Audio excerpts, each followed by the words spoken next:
क्या बच्चों को कोविड हो सकता है? हाँ।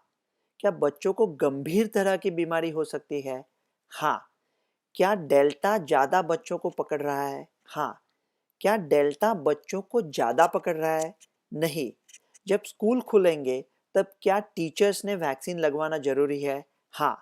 क्या टीचर्स और छात्र दोनों ने मास्क पहनना ज़रूरी है? हाँ। क्या कुछ बच्चे कोविड से संक्रमित होकर वो घर लाएंगे? हाँ।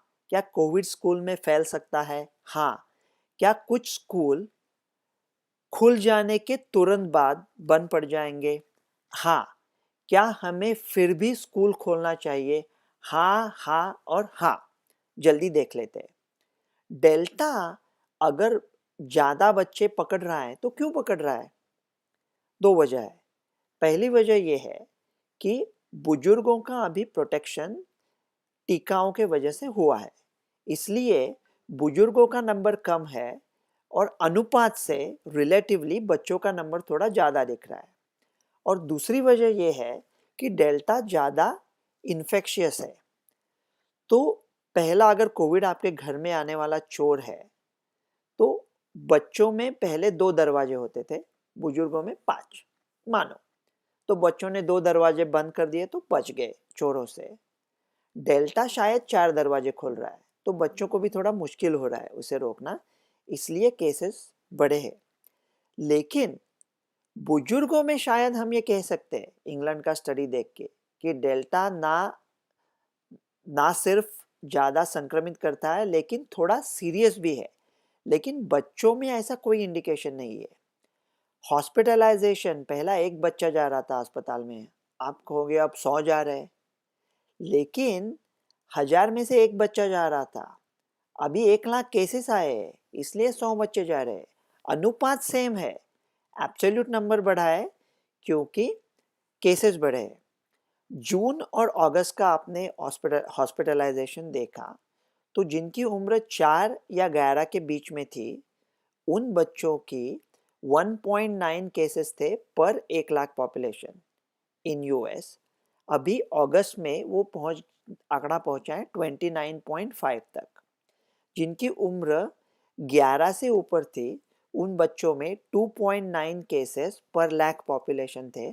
अभी उनका नंबर बढ़ चुका है 32.4। लेकिन ये जो नंबर बढ़े हैं वो नंबर सिर्फ अनुपात सेम रहा है, आंकड़े बढ़े हैं। और 12 साल के ऊपर के जो बच्चों ने वैक्सीन ली थी उनमें डेल्टा होने का चांस 10 गुना कम है। भारत सरकार ने वैक्सीनेशन की कामगिरी बहुत अच्छी की है। परसों तो 1 करोड़ 30 लाख डोज दिया, प्रशंसा के पात्र है। मेरी 2 नन्ही शिकायतें हैं और महाभारत का इस्तेमाल करके बोलूँगा। पहली शिकायत ये है कि कनाडा, यूएस, यूरोप इन्होंने मई महीने में 12 साल के ऊपर के बच्चों को वैक्सीन लगाना चालू कर दिया था क्योंकि रणनीति रण के पहले बनती है। मैं अर्जुन से भी बड़ा हैरान था। अब सब पता था ना दुशासन कौरवों ने क्या किया था। तो पहले दिन पे बाण चलाओ ना पार्थ, क्या बैठे हो, मैं तो गीता सुनूंगा। अभी क्या गीता सुनोगे, पता नहीं था तुमको क्या है।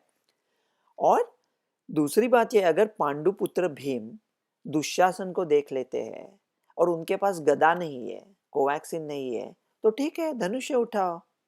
ये कहूंगा मैं दुशासन को मारूंगा तो अपनी गदा से, नहीं तो हम शकुनी मामा के साथ वापस द्यूत खेलेंगे।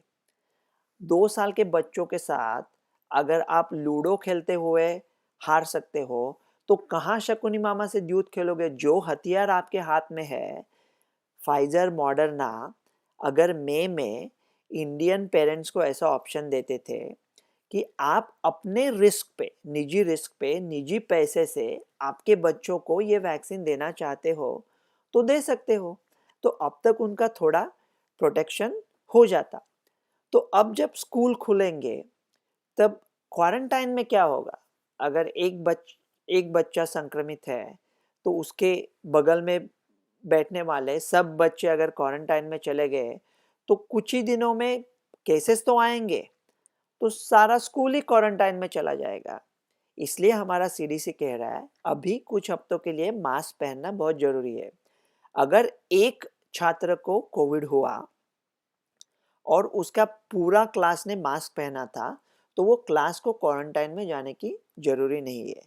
और दूसरी तरकीब हम ये कर सकते हैं, अगर एक बच्चा मंडे को थोड़ा उसका सिम्टम आया है और उसका टेस्ट किया और उसका टेस्ट रिजल्ट आया वेडनेसडे को, बुधवार को, तो मंडे, ट्यूसडे, वेडनेसडे ये देखना पड़ेगा कि ये 3 दिन बच्चा कहाँ था, किन लोगों के संपर्क में आया था।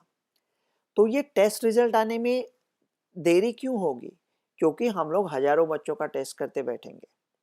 मैं पूरे विश्व के सरकारों को कह रहा हूँ कि सिर्फ उन्हीं लोगों का टेस्टिंग करें जिनको सिम्टम्स है, जिनको कोई लक्षण है। अगर सिर्फ ऐसे बच्चे या टीचर टेस्ट किए जाए जिनको सिम्टम है, तो उनके रिजल्ट जल्दी आएंगे, तो मंडे को ही वो बच्चा क्वारंटाइन में जा सकता है, तो बाकी के लोग बच जाएंगे। अभी पूरा विश्व जानता है कि न्यूजीलैंड गलत है, लेकिन ये विश्व कब जानेगा कि अगर न्यूजीलैंड गलत है तो उनका अनुकरण करना भी गलत है ना। वो अभी बंद करो, testing, tracing, isolation, zero Covid, ये सब नॉनसेंस है, ये सब बंद कर दो अभी।